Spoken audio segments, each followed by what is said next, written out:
Alright, so it is 9 p.m. and I'm going to my friend's house because his Subaru Legacy or Outback, whatever it is, left him kicking rocks. I'm suspecting a bad safety neutral switch. So I'm driving to his house at this time to go help him with the problem and replace the part. It's a 40-mile drive each way, so I got 80 miles ahead of me. So this should be fun. We are here with this Subaru. I made it, and as soon as I start recording, that's when a plane decides to fly over us. Alright, so there goes the safety neutral switch or the range sensor down there. It turns out it's actually not the sensor, it's the shift cable itself. So if you're going to need the car, you could see the shift cable moving underneath the shifter, but nothing is happening on this end. And the cable itself looks pretty rusty and crusty, so we have a broken shift cable, and that's what the problem is. What kind of Jeep is it? 2008 Jeep Patriot. Okay, so Patriot, she got into an accident, and the tie rod's bent, and this will not focus, okay? And she took it to a shop, and what did they do? They heated up the tie rod and straightened it out instead of replacing it. That is crazy. She got a picture of it here. That's crazy. That's hacking at its finest. Alright, so I'm sure you guys remember my friend's Subaru Legacy. He actually brought it over, and I did get the broken part out. As soon as I was able to remove this giant nut that goes right here, I pulled this out, and here's where it was broken. There was a lot of cutting, grinding, and torch involved in order to get this bad boy off. And the nuts that hold on this plate, you can see the new one straight from the dealer. The new one comes with this bracket already, and I could not get the nut off that goes right here. It was just rounded off and just rusted in place. But I thought about it, and I was like, well, I could, because I had already slipped it out of here. I was like, I could just leave the bracket. But I thought about it. I was like, well, if it was my car, I would want the new bracket on it. So I came in here with the torch. I heated up the nut, and I used a extractor. With the extractor and the impact gun, boom, came right out. And I have new nuts to put on it so that we don't have to reuse the old ones. And this bad boy is ready to be installed, and he could drive his car once again.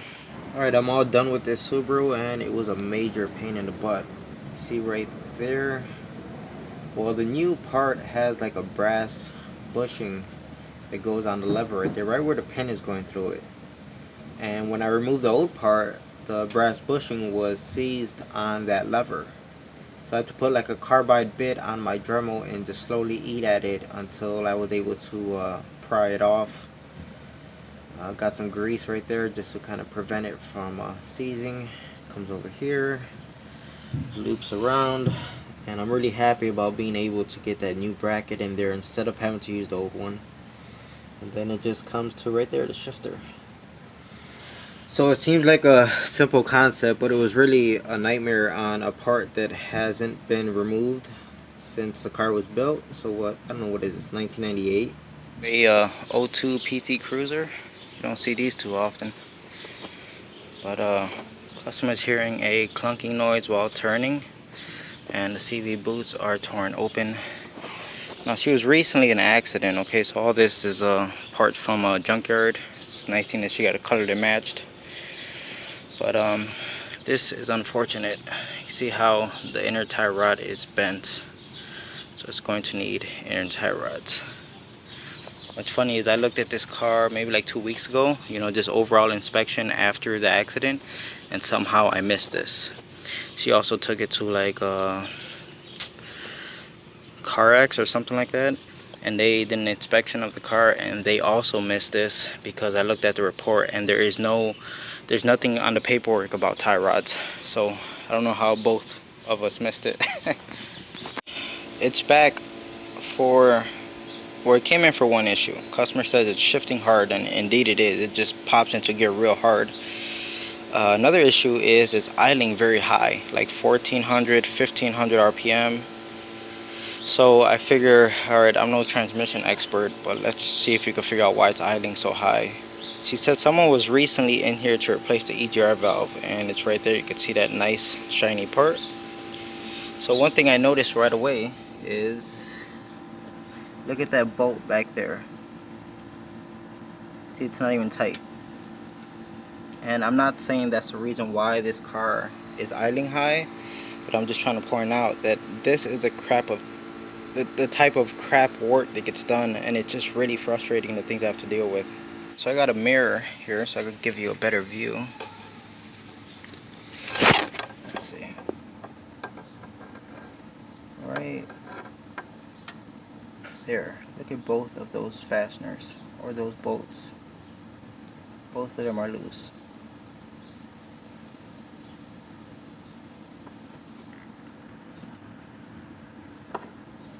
Alright, so while I'm in here, I might as well check the valve itself and make sure it's tight. Right, so I tightened up the bolts on that EGR valve, and what do you know? Idling like at 800, 700. Perfect. Sounds so much nicer. It just kills me. Oh, okay.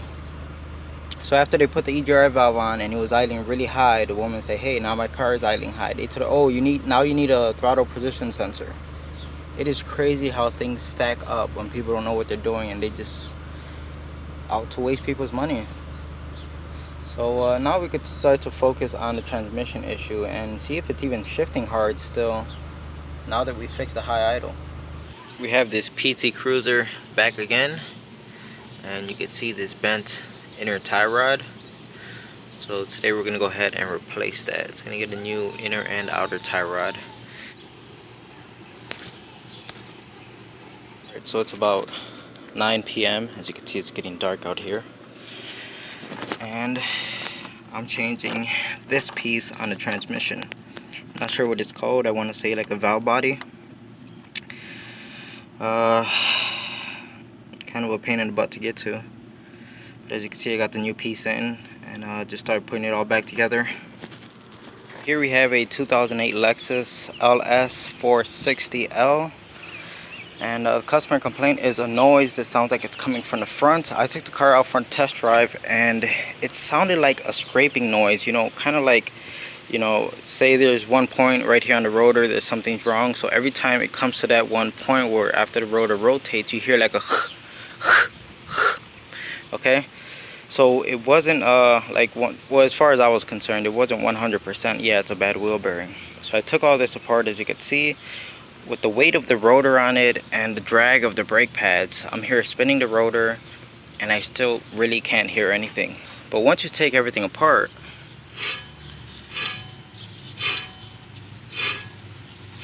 it is clear as day that it is a bad wheel bearing. And it looks like we're gonna need some other work done, because I noticed all the suspension here, all these balls, everything's crazy loose, everything's worn out. So I'm doing this front wheel bearing on this Lexus right here. And I spent maybe a good 4 or 5 hours yesterday just beating on it, and it did not move a centimeter. So that thing is 100% seized inside of there. And my new tool that I bought wouldn't do anything. That thing is just completely seized. So I just came back from Harbor Freight and picked up a new tool. 20-ton shop press. So it's time to put this bad boy together, and hopefully it'll get the job done. Alright, so I finally got the wheel bearing out. This is the type of job that the average DIYer will start but not be able to finish, because there's basically 5 ball joints attached to this knuckle, and every one of them fought me like crazy. Okay, so despite all the tools I have, it still gave me hell, even to the point where I was forced to go out and buy a 20-ton press. Here it goes right here. You can see all the corrosion on it. Okay, it fought all the way out, and even to the very last bit, it popped very loudly. That sucker was in there very tight. I'm in the middle of putting everything back together. By the way, happy 4th of July to everyone. Today is 4th of July. Okay, so what I'm doing is I'm putting NICs everywhere and anywhere where all these ball joints connect, because I may have to come back in here in the future because look at this guy's suspension. Everything is just shot. It'll stay all the way up, it'll stay all the way down. Bushings are completely destroyed. Same thing for this one. Lower control arms, tie rod, everything's all destroyed. Alright, so I am in a Chrysler Concorde, and it has a bad wheel bearing, but I diagnosed this car a few months ago and the customer is just dropping it off to get it done. I could not remember which wheel bearing it is, so I'm taking it out for a test drive. To me it sounds like front left. Sounds pretty bad. Let's go back to the garage and start tearing it apart. Okay, so we could get a better look at this bad wheel bearing. The whole wheel moves, and it is not the lower ball joint because I checked it. It is in fact the wheel bearing. Look at this tire. The wheel bearing is so bad that well, I'm sure it has other issues, but look at that tire right there. Yeah, so let's go ahead and try to get this new wheel bearing installed. Oh, we may have a problem here. Should have looked at this before I started taking anything apart. That right there looks really sketchy. I don't even know if we're gonna be able to get this nut off. Let's find out. You can see we have the smoking gun here. The Milwaukee mid-torque was able to get the job done. It kind of made its own threads on the way out. Okay, so sorry about the air compressor. But the next problem we came across is the CV shaft is seized inside of the hub. So I'm here pressing on it, penetrating fluid, air hammer. You know, I'm not hitting the actual axle. But if we come on the backside, you can see it's starting to move. So that's good. Just one problem after another. Alright, so as you can see, the wheel bearing is now out. And this tool worked great. I want to say I hit it about 5 times with this hammer, and the wheel bearing practically just fell right out. So it's restored my faith in this tool again. This was a much needed one. Considering how rusty and crusty everything was, it actually went easier than that 2008 Lexus that I was just working on, where I had to press out the wheel bearing. So I'm just gonna go ahead, clean everything up, and install the new bearing. Alright, so I've cleaned up as much of the rust as I want to, and I'll put some grease on here. Customer got in the zone, auto zone. Let's go ahead and put this new bearing on. Not a sponsor.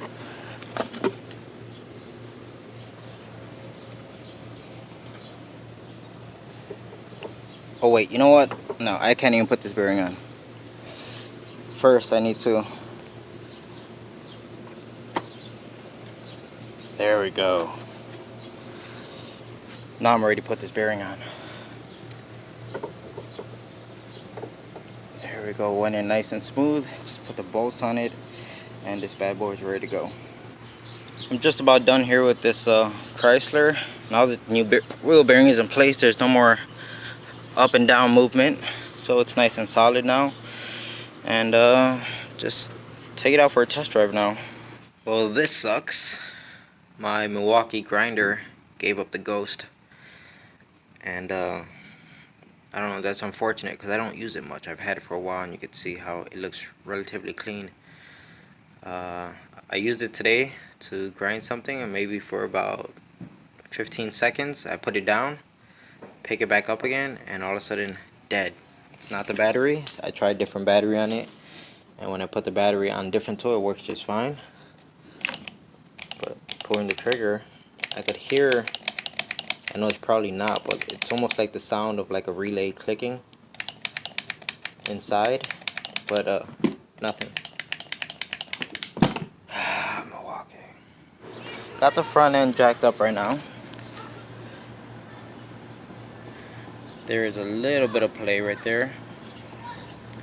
Wheel wobbles back and forth. It's the outer tie rod. And let's go on the driver's side. Same thing here, but it's significantly worse.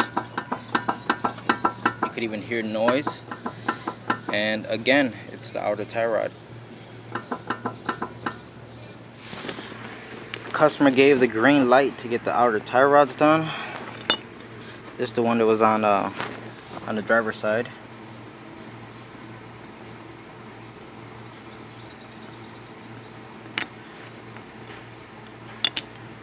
Alright, so I am in a, I don't know what year is it, I want to say like a 05 Nissan Sentra. They're here for a wheel bearing. This is probably the worst wheel bearing noise I've ever heard, if it is in fact a wheel bearing.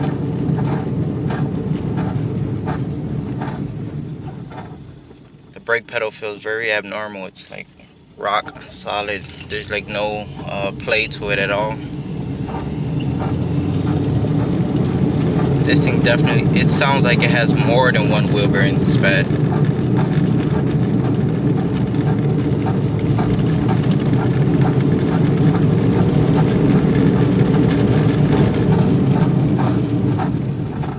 Oh yeah, this brake pedal is like just like hitting a brick wall. So here I am at the front right side, and we're gonna start with the right side wheel bearing. I could actually feel how bad it is just by spinning the wheel, and well, not how bad it is, but I could feel a bad wheel bearing. Another thing is, look at the strut tower. Look how much rust is here. Completely destroyed. Okay, let's go on the driver's side.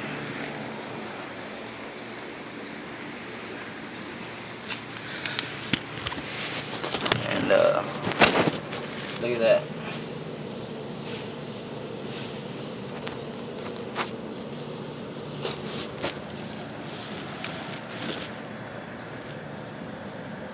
That's crazy.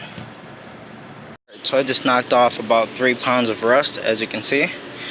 But surprisingly, everything's going pretty well. Got the new bearing out, or the old bearing out already.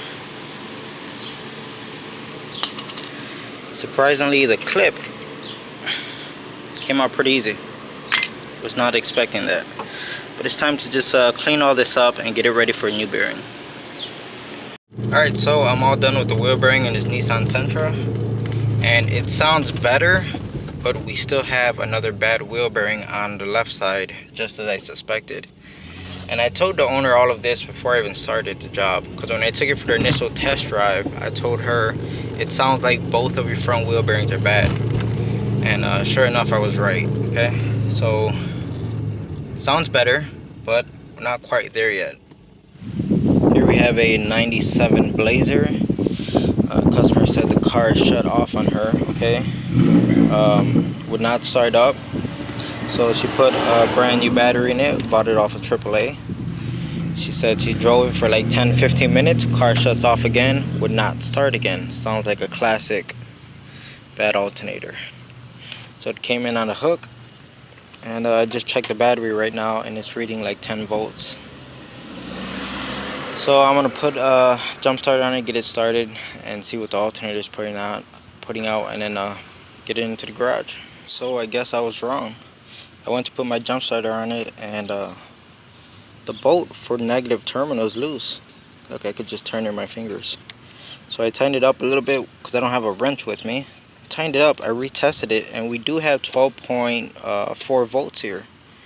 So I'm gonna try to tighten these things down, and let's see if the car starts on its own. Okay, so it started up very first try. This is really weird. Okay, so let's go ahead and see if I can get this. I'm not gonna be able to do it with one hand, so. Alright, so I tested it, and it's charging at 13.8 volts. So what's going on here? Did AAA put a battery in it and forget to tighten the terminals? Okay, so the car or the truck is running fine. You can see we are charging at 13.7 volts. Car's running fine. So it came in on the hook kind of for nothing. I'm just gonna assume there was a dead battery, okay? AAA came out, they put the battery in, and the car would have been fine at that point. But they failed or forgot or whatever to tighten both of the terminals because the negative and the positive were completely loose. So that caused the car to get towed here pretty much for such a stupid issue. It's charging fine. I can't tell this woman she needs an alternator because she just doesn't. 2007 Charger. Needs rear brakes, okay? They said they are hearing a noise. And if you look at the rotor here, yeah. So the rotor on the left side, the owner is like, oh, it's not that bad, right? And I'm like, it's not that bad, but it's not perfect either. So anyway, he's at the point where he just wants to buy one rotor, okay? So I'm like, whatever, it's your car. And then he finds out how much the rotors cost, and he asks me if I have a grinder. And I'm looking at him like, for what? You expect me to grind your rotor, put new pads on and grind the rotor? Like, get out of here with that. So I told him, if you want the rotors changed, go get new rotors, and that's it. Today I have a Infiniti Q45, I think it is, 1998. And today it's just getting some inner and outer tie rods. And here's something you don't see every day. Made in Japan. These parts came from, I think, Advanced Auto Parts. Alright, so I'm back with this Chrysler 300. It's the one that actually broke my last tool trying to get this ball joint out. Okay, so now I have my new tool in here. It's the one that uses hydraulic pressure, and this thing still will not pop. I got as much pressure as I could apply with this tool, using a torch, penetrating fluid, sledgehammer, you know, to hit this piece right here so it could, you know, vibrate and hopefully get that ball joint to pop, but it just is not going. This is crazy. So now I don't feel so bad for my other tool breaking. Alright, so I was able to separate that ball joint, and this tool worked great. It did not break like the other one. It is way more heavy duty than the other one. It took me a while to get it out. It actually wasn't even me.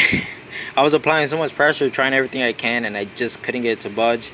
So I had a friend show up, right, and he comes with a similar hammer like this one, and he just, you know, like ding, ding, ding, ding, like 5 little taps, and boom, it pops free.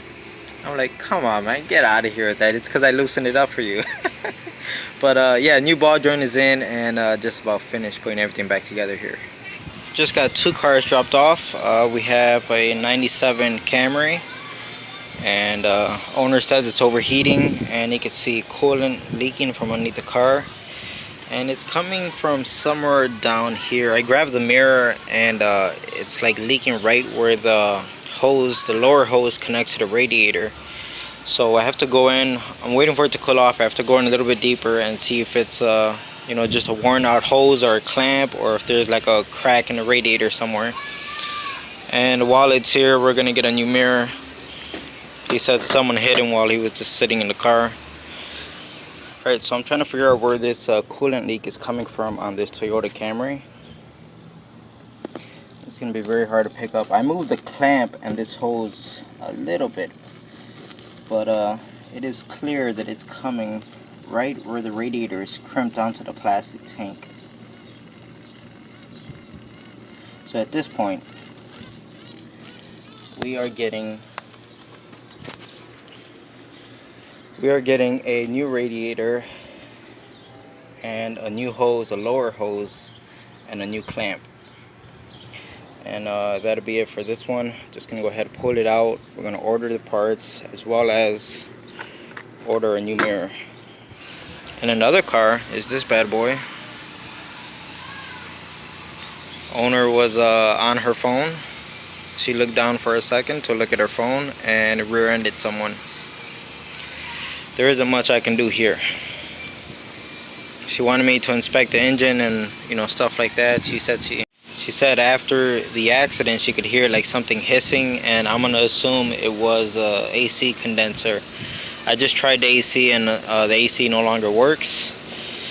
Other than that, there's nothing wrong with the engine, no overheating, anything like that. But as you can see, I'm not even gonna attempt to open this hood.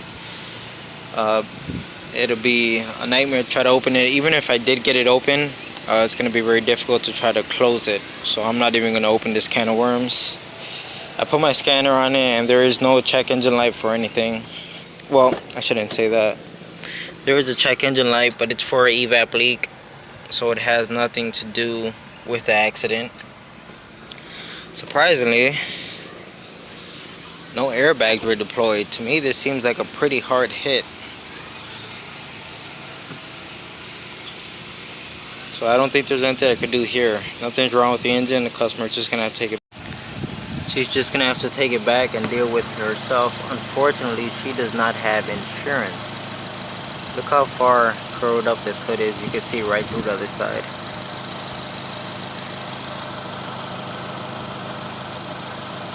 This is a situation where it pays to have insurance. Alright, so we are in a 2015 Nissan Versa, and the customer complaint is no AC. It's always blowing hot air. I talked to him over the phone. I told him, hey, does your AC compressor clutch kick on? He said, yeah. So I told him, don't worry about the Freon for right now. It might be something else. I told him, bring it over whenever you have a chance. I'll look at the car. He didn't want to wait. So what you do, you go on Google, and Google told him to go pick up a bottle of Freon and add it into the system.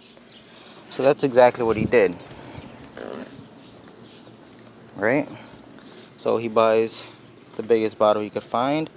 He starts filling it, and look where he filled it to. Now, I'm not adding any right now. I just have it connected so we can look at the gauge. See where it's at? It's completely overfilled. And what's funny is I just got in the car, right? The very first thing I notice is this right here doesn't feel right. It feels like something's broken behind here. And what do you know? So obviously someone's been in here already.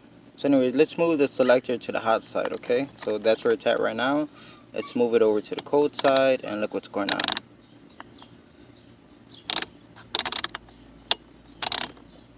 That's why your AC is not working. Money wasted with that Freon bottle. Just, yeah, don't listen to the guy who works on cars. Just listen to Google. So that's the moral of this story, right? Alright, so the AC is working consistently. The air is nice and cold. Before, the clutch on the compressor was turning on and off like every 5 seconds, and that's because the system was overfilled. And you can imagine how that caused drivability issues. It felt like the car was going in and out of power. So that was really, annoying. As far as this right here, I don't know. I'm going to wait on the customer and see what he wants to do. If we're going to get this unit replaced or see if, just find a way to fix it. But I'm going to wait on it. Now, I did have to remove some of the Freon because clearly there was too much Freon in the system, and that's what was causing this problem. Now, I know you're not supposed to vent this Freon into the atmosphere. It's illegal, it's not safe, and all that stuff. But I have no other way to do it. I have no machine, so I just have to vent it out and basically get it into the green zone right here. Now, everything is working as it should. So, a short update. The customer opted for the cheapest option because nobody ever opts out for the most expensive option, right? So he told me to just leave it on the cold side because we're in summer right now, so the AC works, and then come winter, he'll have me switch it over to the hot side. To me, the absolutely cheapest fix would be to JB weld that cable, the one that's moving freely, JB weld it in place, and that'll kind of be your cheapest and permanent fix. But the customer said to leave it like this for now. This is disconnected, so moving it does nothing. At least the AC works, and he'll be all set. Here we have my neighbor's Mustang once again, and this time the water pump is actually leaking. Came in here with my mirror, and it's leaking right out of the seal, for the shaft going into the impeller. So I could see that with the mirror. And she brought me a Value Craft water pump from AutoZone. So guaranteed to last all of 4 months. It's funny because I've actually put on a Value Craft pump before that as soon as you start up the car it was leaking. Alright, so it's not leaking out of the seal that I thought it was, but it's leaking out of the weep hole. It's kind of hard to see.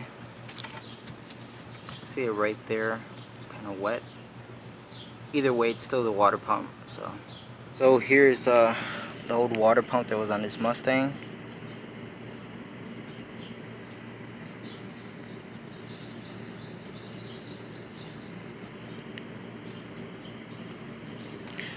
here's a new one, Value Craft AutoZone, and